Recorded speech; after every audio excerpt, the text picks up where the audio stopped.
ලස්සනට ඉන්න සෝමට ලස්සනයි කිව්වද? තොපි පිරිමි සේරම එකයි. යකෝ දැනගනි තමන්ගේ ගැන ළඟ ඉද්දි වැඩ ගන්න වර්ණ නොකර ඉන්න. ගල් මූසලයා. අනගි මොකද මේවට එකපාරට උනේ? එකපාරට නෙමෙයි දෙපාරට නෙමෙයි 100 පාරට උනොත්. මගේ ඉස්සරහ කතා කරන විදිහට කො වෙන තැන් වල කොහොම ඇතිද බූරුවා. මොකද මේ කතා කරන විදිය? මම කැමති නෑ ඔහොම මට කතා කරනවා. ඇත්තද කැමතිද? පොඩ හිටපන් බල හිටපන්. මම කියන නවමියක් කතා කරලා තොට නවමියක් කතාද මන් දන්නා. තොට හරියන්නේ ඔය වගේ නාකි ගෑණිය තමයි බූරුවා. ඔය මොකද උනේ? ට්‍රැක් පැන්නද? ට්‍රැක් පැන්නද? තෝ තමයි බූරුවා මට ට්‍රැක් පැන්නේ. නෑ. ඵලයන් මෙතන ඉතින් ඵලයන්. තෝෙන්න බෑ අපේ ගෙවත් පැත්ත පලාද පස් කානද? ඵලයි ඉතින්. තමුසුර පිස්සුදෝයි.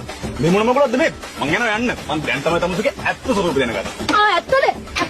ඔබ දැනගත්තද මගේ ඇත්ත ස්වරූපේ? අනේ යකෝ, තෝගේ ඇත්ත ස්වරූපය දැන් තමයි දැනගත්තේ. තොට ගෑනු කී දෙනෙක් ඉන්නද? තොට ගෑනු කී දෙනෙක් මැසේජ් කරාද? ඒක තමයි අර ගෑනු මට මැසේජ් කරලා කිව්වේ. අනේ ටිකක් ඵලයයි යකෝ යන්න. තෝ හිතුවද මට මිනිහෙක් හොයාගන්න බෑ කියලා. තෝ විතරද ඉන්නේ? අම්මා මහලකු රැන්ඩියානේ මට තෝත් එක්ක ඉන්න. මේ පැත්ත පලාදින්න නේද පස් පාගන්නද? ඵලයා මෙතන යන්න. තෝ වගේ එකෙක් ඕනේ නෑ යකෝ. මම හොඳ මිනිහෙක් හොයන් පෙන්නනවා. ඵලයා. බූරුවා. එනවා මෙතන. එනවා මෙතන. මට මිනිහෙක් හොයාගන්න බෑ කියලා හිතේ. අර මොකද මල්ලි යන්නේ? අර මොකද? කොට මිනිහෙක් හොයන්න යන්නේ. කොට ඉන්න බෑනේ මගේ මිනිහාගේ කරේ ඉල්ලන්නේ නැතුව. නාකිච්චි. මිනිහෙක් හොයාගන්න නෑ මට.